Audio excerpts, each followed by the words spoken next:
අපි දැන් එන අලුත් මාතෘකාව තමයි ද්‍රාවක නිස්සාරණය.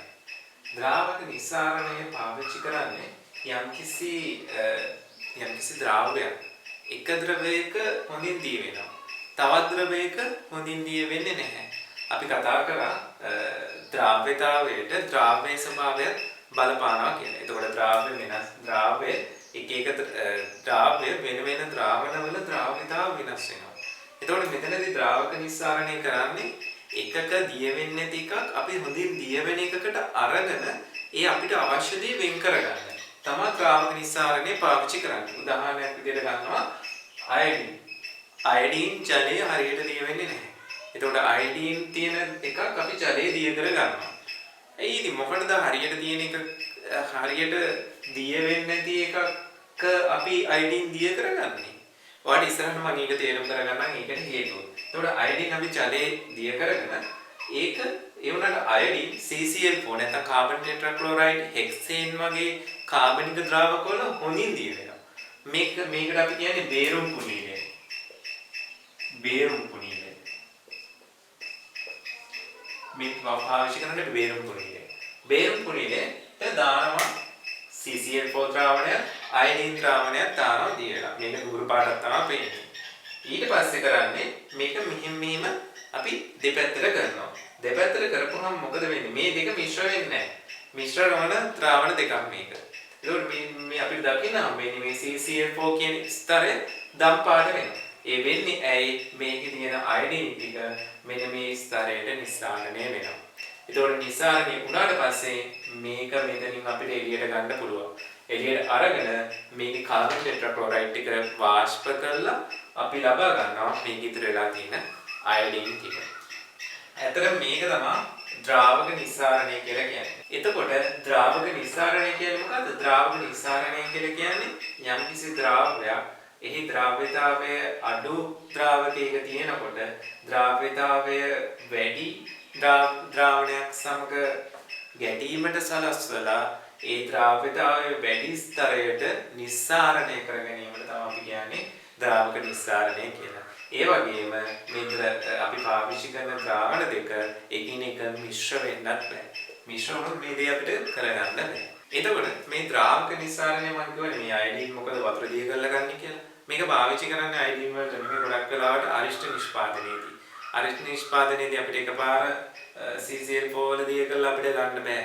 මොකද වැඩි ප්‍රමාණයක් දිය වෙන්නේ සමහර ශාකවල තියෙන ඒවා මේ CCl4 වල දිය වෙන්නේ නැහැ. ඒකට අපිට ශාක සෛල පිටි ස්තර කඩලා ගන්න වෙනවා. ඒකට අපි වතුර වලින් තමයි මුලින්ම ද්‍රාවණය හදාගන්නේ. වතුර වලින් ඒ ද්‍රාවණය හදාගෙන ඒ වතුර වලින් හදපු එකත් එක්ක එතනෝල් වගේ එකක් තමයි අපි අරිෂ්ඨ නිෂ්පාදනයේදී පාවිච්චි කරන්නේ. එතනෝල් වල ස්තරයට ඊට පස්සේ අර අංශු මාත්‍ර වශයෙන් මේ ශාකවල තියෙන ද්‍රව්‍ය ටික නිස්සාරණය කරලා ගන්නවා. නිස්සාරණය කළා එතනෝල් ටික වාෂ්ප කරලා අර ඖෂධ නිෂ්පාදනයේදී. දැන් අපි කතා කරන්න යන්නේ සරල ආසවනයේ භාගික ආසවනයේ සහ හුමාල ආසවනයේ ගැන. මුලින්ම මම කියන්න මොකද්ද මේ ආසවනය කියලා කියන්නේ. ආසවනය කියලා කියන්නේ යම්කිසි මිශ්‍රණයක් රත් කරලා නටන දේ රත් කරලා ඒකෙන් එන වාෂ්පය ඝනීභවනය කරලා ඒ ද්‍රවය වෙන් කර ගැනීම තමයි කියන්නේ ආසවනය කියලා. යම්කිසි ද්‍රවයක් වාෂ්ප කරලා ඒ වාෂ්පය සිසිල් කරලා ගන්න එක තමයි සිසිල් කරලා ඒක වෙන් කර ගැනීම තමයි කියන්නේ අපි ආසවනය කියලා. එතකොට අපිට යම්කිසි ඒ වාෂ්පය සිසිල් කරන යම්කිසි උපකරණයක් අවශ්‍යයි. මේ තමයි පාවිච්චි කරන්න පුළුවන් උපකරණය. ඒකට අපි කියනවා ලිබික් කන්ඩෙන්සරය කියලා. ලිබික් කන්ඩෙන්සරය මේ පැත්තෙන් තමයි වාෂ්ප ඇතුල් වෙන්නේ. මේ පැත්තෙන් වාෂ්ප ද්‍රව ලෙස පිට වෙනවා. මේ ජලය ඇතුල් වීම මෙතනින් සිද්ධ වෙනවා. ජලය පිටවීම උඩින් සිද්ධ වෙනවා. මේකේ ක්‍රියාවලිය මම ඉදිරියේදී තවදුරටත් පැහැදිලි කරන්නම්. දැන් මම එන්නේ සරල ආසවනය ගැන කතා කරන්න. සරල ආසවනය කියලා කියන්නේ යම්කිසි ද්‍රාවණයක තියෙනවා නම් වාෂ්පශීලී සංයෝගයකුයි වාෂ්පශීලී නොවන සංයෝග කීපයකුයි. එකක් වෙන්නත් පුළුවන් කීපයක් වෙන්න පුළුවන්. අනිවාර්යෙන් වාෂ්පශීලී සංයෝග එකයි තියෙන්න පුළුවන්. වාෂ්පශීලී නොවන සංයෝග කීපයක් තියෙන්න පුළුවන්. ඒ වගේ මිශ්‍රණයකින් අපිට මේ වාෂ්පශීලී සංයෝගය වෙන් කරලා ගන්න ඕන නම් අපි පාවිච්චි කරන්නේ සරල ආසවනය.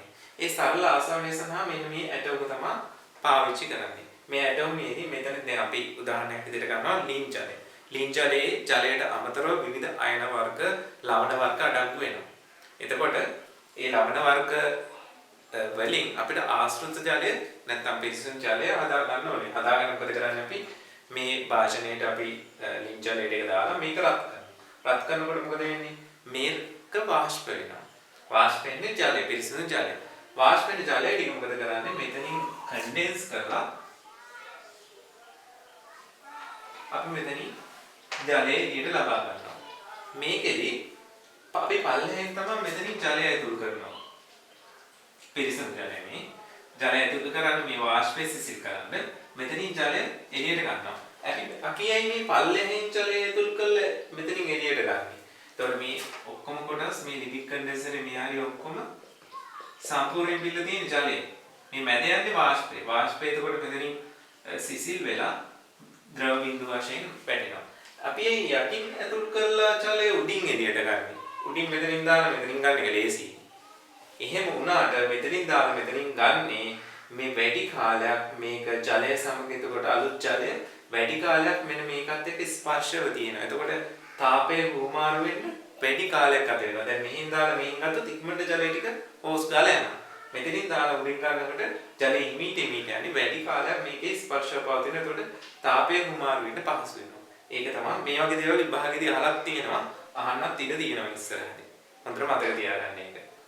එතකොට මේ වගේ එකකට තමයි අපි කියන්නේ සරල ආසවනයක් කියලා. මෙතනින් අපිට හම්බෙන්නේ පිරිසිදු ජලය.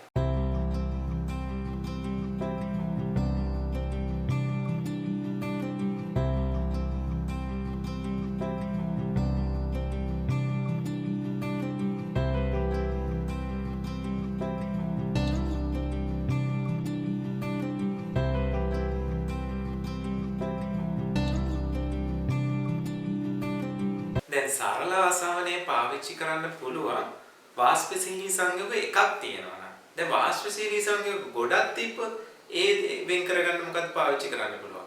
ඒකට පාවිච්චි කරන්න පුළුවන් අපිට භාගික ආසවනය. භාගික ආසවනය. භාගික ආසවනය කියලා කියන්නේ වාෂ්පශීලී සංයෝග එකකට වැඩි සංඛ්‍යාවක් තියෙනවා නම් ඒකෙන් ද්‍රව්‍ය වෙන් කරලා ගන්න පාවිච්චි කරන එක තමයි භාගික ආසවනය කියලා කියන්නේ. එතකොට යම්කිසි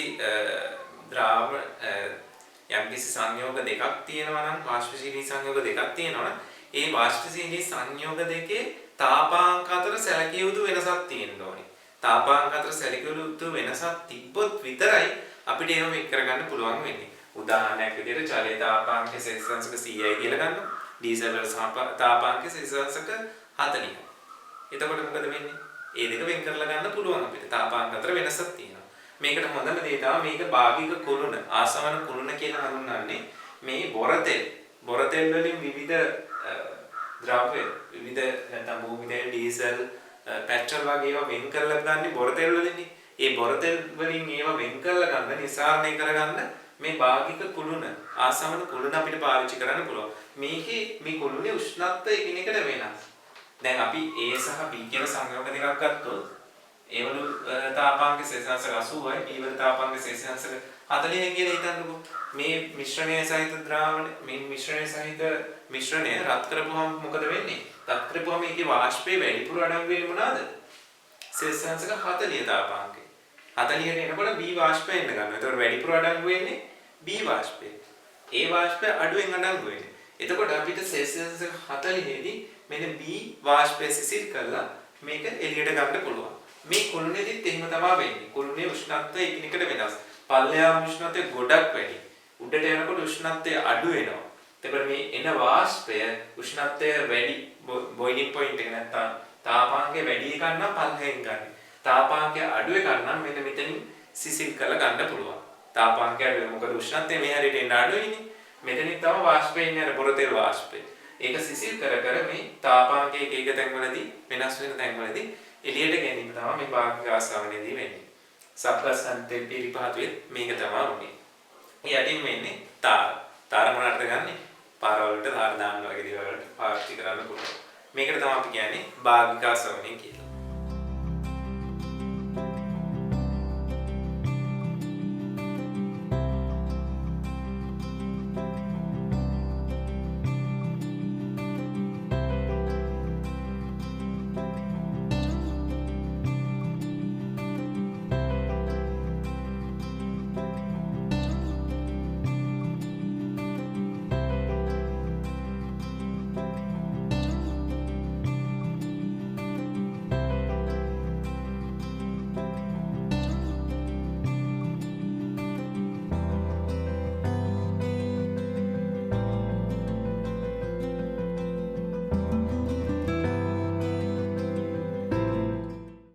මම දැන් කතා කරන්න ලෑස්ති වෙන්නේ හුමාලා ආසමනය ගැන. මේක පාවිච්චි කරන්නේ දැන් අපේ තියෙනවානේ විවිධ ස්පයිසස් කරාබනැලි සාධිකා කුරුඳු වගේ දේවල්. ඒවල තියෙනවා වාෂ්පශීලී සංයෝග. ඒ වාෂ්පශීලී සංයෝග වෙන් කරගන්න අපිට උෂ්ණත්වය වැඩි කරලා වාෂ්ප කරගෙන කරන්න බෑ. ඒක තාපාංකය දක්වා උෂ්ණත්වය වැඩි කරන්න අපහසුයි. මොකද තාපාංකය දක්වා උෂ්ණත්වය වැඩි කරොත් උෂ්ණත්වය ඉහළ ගියොත් සමහර ඒ වාෂ්පශීලී සංයෝගවල තියෙන සංයෝග වෙනස් සංයෝග බවට පත් වෙන්න, ඒවා විනාශ වෙලා යන්න වගේ දේවල් වෙන්න පුළුවන්. ඒකින්ද අපි මේකෙදි පාවිච්චි කරන්නේ හුමාලා ආසවනේ. ඒ කියන්නේ හුමාලා ආසවනේදී කරන්නේ මේ ශාක පත්‍ර හරහා අපි යවනවා මේ අපි යවන්නේ වාෂ්පය, ජල වාෂ්ප. ජල වාෂ්ප තමයි මේ ශාක පත්‍ර හරහා යවන්නේ. දැන් මේවල තියෙන සංයෝග යම්කිසි ද්‍රව්‍යයක් ජලයේ හොඳින් දිය වෙනවා නම් එතකොට මේ මුළු ජලයේ දිය වුණාට පස්සේ එන ද්‍රාවණේ තාපාංකයට මොකද වෙන්නේ? තාපාංක වැඩි වෙනවා. යම්කිසි ද්‍රව්‍යයක් හොඳින් ජලයේ දිය වෙනවා නම් ඒකේ තාපාංකය මුළු ද්‍රාවණයේ තාපාංකය වැඩි වෙනවා. එතකොට යම්කිසි ද්‍රව්‍යයක් ජලයේ හොඳින් දිය වෙන්නේ නැත්නම් මොකද වෙන්නේ? දිය වෙන්නේ නැත්නම් ඒ මුළු එකේ තාපාංකය අඩු වෙනවා. එතකොට මේ ශාක පත්‍ර වල තියෙන ඒවත් තියෙන සංයෝගات ගොඩක් ඒවා ජලයේ හොඳින් දිය වෙන්නේ නැහැ. එතකොට මුළු එකේ මුළු මිශ්‍රණයේ තාපාංකය මොකද වෙන්නේ? තාපාංකය අඩු වෙනවා. තාපාංකය අඩු වෙනවා කියන්නේ අපිට හොඳයි. මොකද තාපාංකය අඩු තාපාංකයේදී තමයි අපිට මේක වාෂ්ප කරගන්න ඕනේ. එතකොට තාපාංකය අඩු වෙනවා. මේක එතකොට අපි කරන්නේ මේක ජලයේ දිය කරලා මේ කොලත් එක්ක හොඳින් ජලයේ දිය කරලා ද්‍රාවණය කරනවා.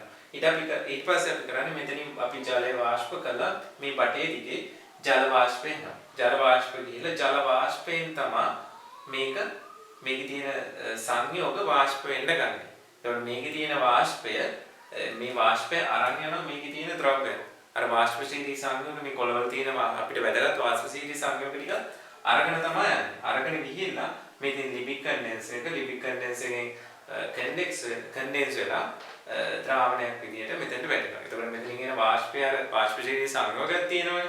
ඒ සංයෝග ජලයේ හොඳින් දිය වෙන්නේ නැහැ. එතකොට ජලයට මතු පිටින් ඒ සංයෝග ටික අපිට ලේයර් එකක් විදියට දැක ගන්න පුළුවන්. එතකොට අපි කරන්නේ මොකද? මේ ලේයර් එක වෙන් කරලා අයින් කරගන්නවා. ඉතින් එහෙම තමයි පුරුදු කරාබනටි වගේ ඒවා වලින් හුමාලා ආසවනේ පාවිච්චි කළා තමයි මේවට කියන essential oils ඒවා නිපදවා ගන්න නැත්නම් මේක කරගන්නේ.